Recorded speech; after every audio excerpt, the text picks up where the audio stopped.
Welcome to one and all present here. Today, I Shitish and my friends Preet, Puneet, Romir, Rupam, Anushri, Namita, and Priyal are going to present a mind map on the subtopic Unification of Germany and Italy and the strange case of the Britain from the chapter Nationalism in Europe. After 1848, nationalism in Europe moved away with association with democracy and revolution. Nationalist sentiments were often mobilized by the conservatives. Prussia took on the leadership of the movement for national unification. Its chief minister, Otto von Bismarck, was the architect of this process, carried out with the help of the Prussian army. In January 1871, the Prussian king William I was proclaimed German emperor in a ceremony held at Versailles. The nation-building process in Germany had demonstrated the dominance of Prussian state power. The new state placed a strong emphasis on modernizing the currency, banking, and judicial system in Germany. Prussian measures and practice often become a model for the rest of the Germany. During the middle of the 19th century, Italy was divided into seven states, of which only one, Sardinia-Piedmont, was ruled by an Italian princely house. Even the Italian language had not acquired one common form and still had many regional and local variations. During the 1830s, Giuseppe Mazzini had sought to put together a coherent program for a unitary Italian republic. The failure of revolutionary uprisings, both in 1831 and 1848, meant that the mantle now fell on Sardinia-Piedmont under its ruler, King Victor Emmanuel II, to unify the Italian states through war. Now, why the unification? Well, the purpose of it was to increase political dominance over Europe and for the purpose of economic development.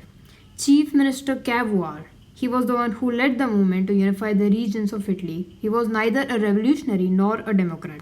Just like the aristocrats, he spoke French more than Italian. He formed a diplomatic alliance with France, and because of this, Sardinia Piedmont succeeded in defeating Austrian forces in 1859. And not just the regular troops, but even a large number of armed volunteers led by Giuseppe Garibaldi joined the fray.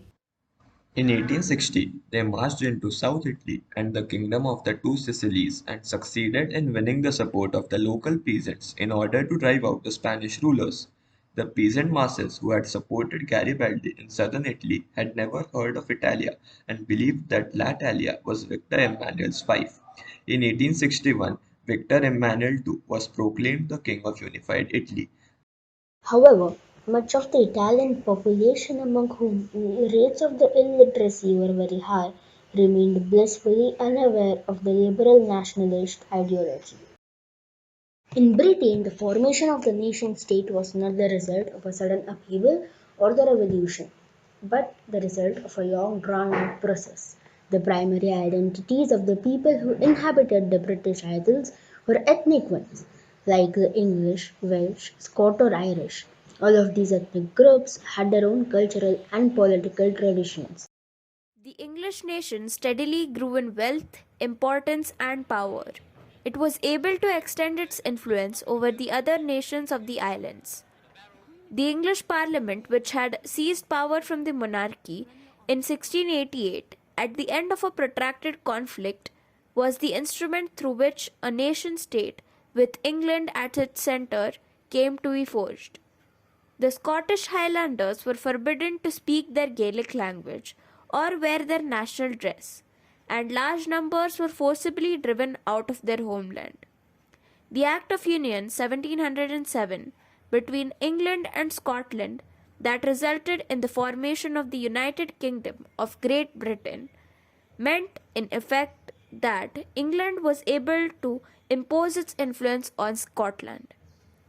The Catholic clans that inhabited the Scottish Highlands suffered terrible repression whenever they attempted to assert their independence. Catholic revolts against the British dominance were suppressed. After a failed revolt led by Wolfe Tone and his United Irishmen in 1798, Ireland was forcibly incorporated into the United Kingdom in 1801. A new British nation was forged through the propagation of a dominant English culture. The symbols of the new Britain, the British flag, Union Jack, the national anthem, God Save Our Noble King, the English language were actively promoted, and the older nations survived only as subordinate partners of this union. Here we conclude our presentation. First of all, I would like to thank Sunita ma'am for providing us with this opportunity. I hope all the students present here liked our mind map and it is of some help to you. Thank you.